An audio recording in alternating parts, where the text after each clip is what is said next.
The suicide of a 14-year-old boy in Buffalo is sending shockwaves throughout the country. The family of Jamie Rodemeyer says the teen struggled with his sexuality and was bullied for years because of that. Now police in Western New York are investigating if those who taunted him in school and online can be held responsible. New at 11, News 10's Steve Pacer joins us live in the newsroom with more on the state's cyberbullying laws and what changes some health professionals say must happen. Steve. Elisa, in New York State, there is no specific cyberbullying law, meaning those who bully Jamie, if they're even caught, would only face aggravated harassment charges. And since they're minors, their sentence would likely only be probation. There has been an outcry since Rodemeyer's death for something to be done and sparked calls for the state and the nation to create anti-bullying legislation.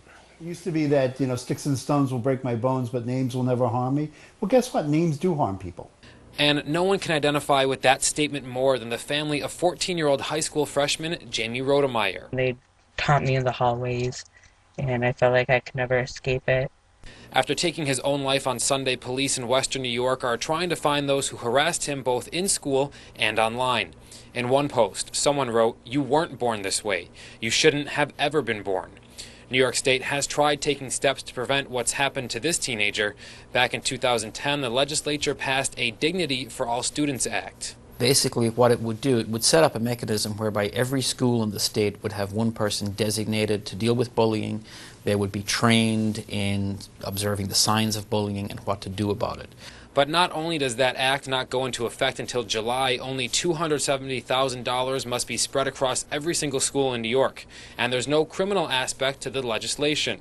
Still, some say it's a step in the right direction. Kids go to school and they have a health curriculum, and a lot of the health curriculum, frankly, is not focused on mental health issues. So at least there is more of a focus on mental health issues and more of an understanding and more compassion, because 1 in 4 people in this country, including adolescents, suffer from mental illness. When it comes to creating any anti-bullying legislation, Tom Carr says the question for the entire country, not just New York, is what crosses the line between free speech and bullying.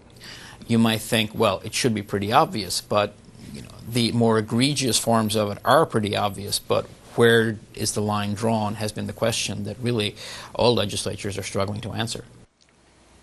New York Senator Chuck Schumer says both Democrats and Republicans in Washington are working on creating national anti-bullying laws. Steve Pacer, News 10.